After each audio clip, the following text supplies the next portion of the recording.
For a lot of people, anxiety can dictate a lot of their decisions. Every choice, every conversation, every missed opportunity. Sometimes it feels like avoiding anxiety is our only goal, which tends to make it worse. I think one of the best ways of going about this is shifting our perspective from constantly fighting anxiety to building a good life. Now, learning practical anxiety tools and just learning more about your anxiety in general, like that's super valuable.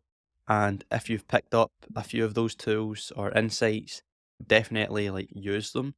But sometimes having a goal, like something very specific that you want to achieve in life, and using that as motivation to step outside of your comfort zone.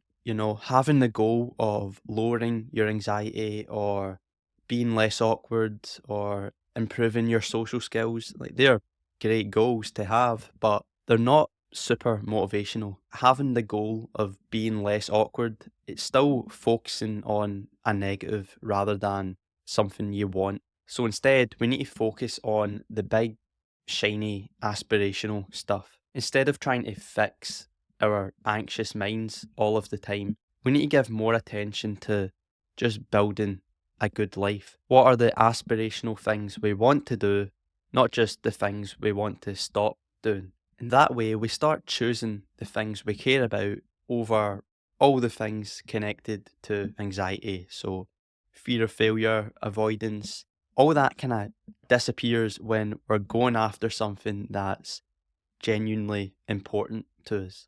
Essentially, the clearer you are about your future and what you want out of your future, the more you can start focusing on the parts of your anxiety that actually matter. If your ideal future doesn't involve you partying every weekend, then lowering your anxiety when it comes to parties shouldn't be a priority. But if your ideal future involves you with a fun career and good relationships, then reducing your anxiety around job related challenges and relationships become much more important.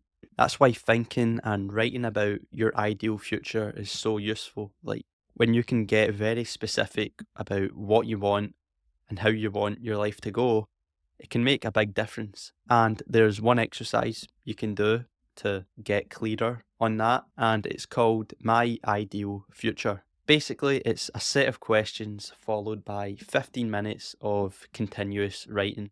And then after that, you can edit what you've written. I'll put those questions and instructions in the description for you to have a go yourself. But honestly, even if you don't have anxiety or anything like that, it's still worth doing. If you do decide to do it, I want to mention that you won't achieve everything you write down, and that's okay.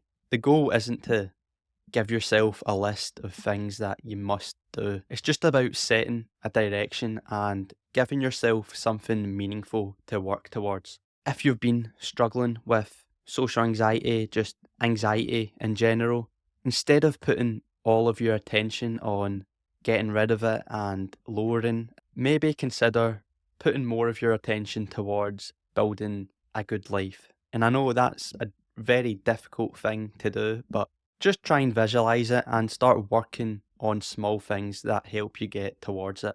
Try to ask yourself, what are the tough things I'm willing to do despite my anxiety because I know it's going to get me towards a future I want?